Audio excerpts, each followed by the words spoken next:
Babajide Kolade Otitoju explains 2 reasons Igbo people are tired of Ipob sit-at-home order. Welcome to the news, and please subscribe to our channel. Please listen to the end. Monday has now become a nightmare in the eastern part of the country following the compulsory holiday declared by the self-styled Biafra Nation agitators in the region.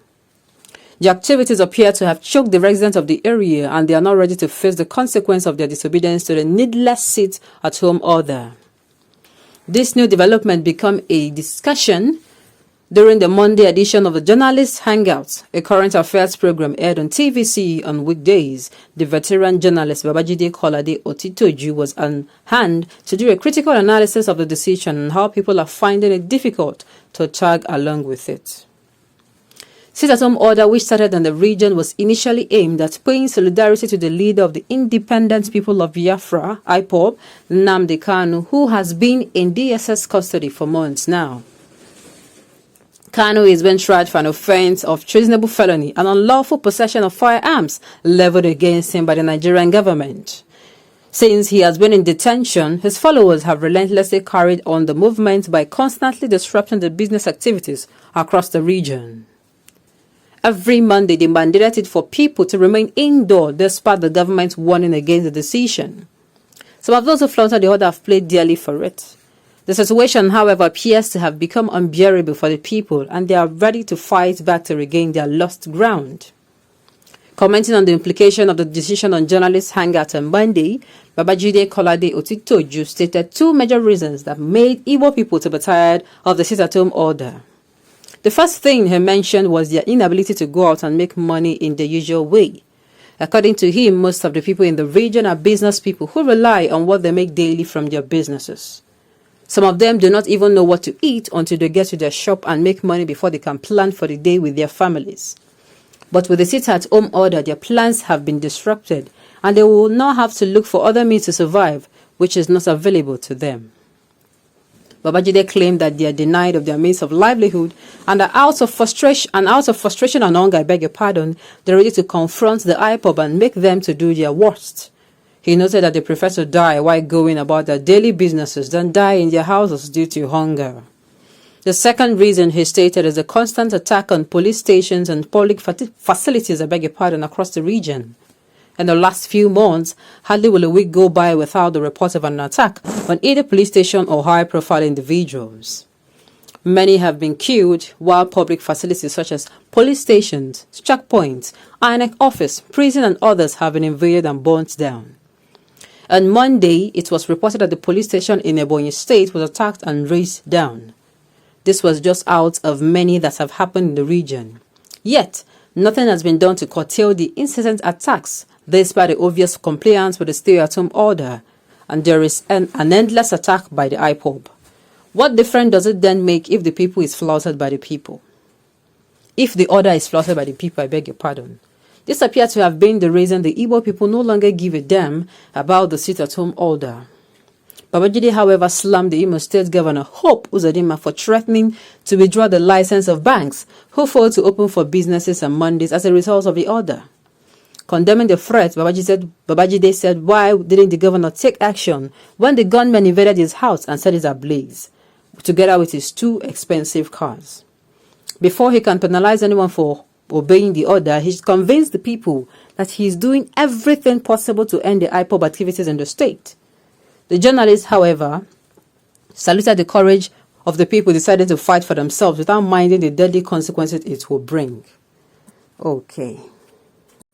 Concerning this particular issue of the sit-at-home order, weeks ago, the indigenous people of Biafra, information getting to us was, they said that people can now go about their daily activities because they said, and I quote, that they have considered a lot. They have put things into consideration, and of course, some of the things put into consideration were people who cannot fend for themselves without stepping out, people who are not sure of their next meal if they do not go out for their various businesses. Now that is one. So unfortunately, this particular sit-at-home Mondays have been hijacked by hoodlums and rascals. The Ipob has continued to state it that they have called off that sit-at-home order.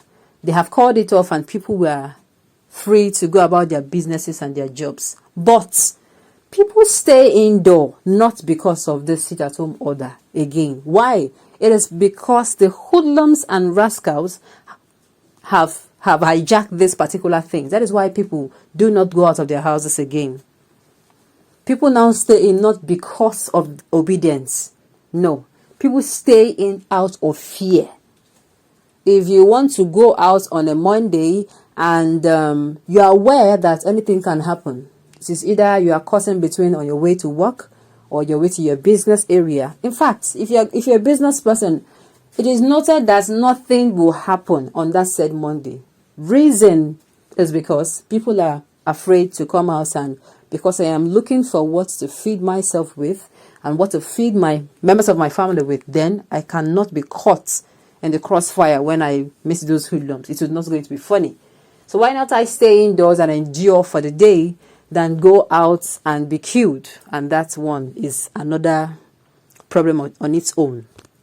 So I believe they have released it. So it is because these activities now have been hijacked or have been said to be hijacked by hoodlums and rascals who now enforce it. Now making it look as if it is a do or die affair if these people do not sit at home. This man has never said any sensible thing in his life. Oh my goodness. Who told the Igbos are tired of a sit-at-home order? I beg to disagree. You, the Yorubas, have allowed Igbo to perish in Benin Republic, but now wants to poke your nose in the affairs of the Igbos for the foreign Fulani settlers. I always enjoy the journalist hangouts at the TVC. It is puzzling to observe that the program has recently concentrated on the sit-at-home civil disobedience in the southeast. More puzzling is the fact that Mr. Ayodele, Mr. Babajide, Otitoju, and other discussants are always from the same tribe. Me think that they need to be objective and fair in the presentation of issues, demand for the inclusion of discussants from the southeast. What does Mr. Babajide or Mr. Ozugbanku know about the interests of the Igbo Republican culture? Has any one of them ever been in the southeast? I am sure that none of them has observed the sit-at-home at any theater of action.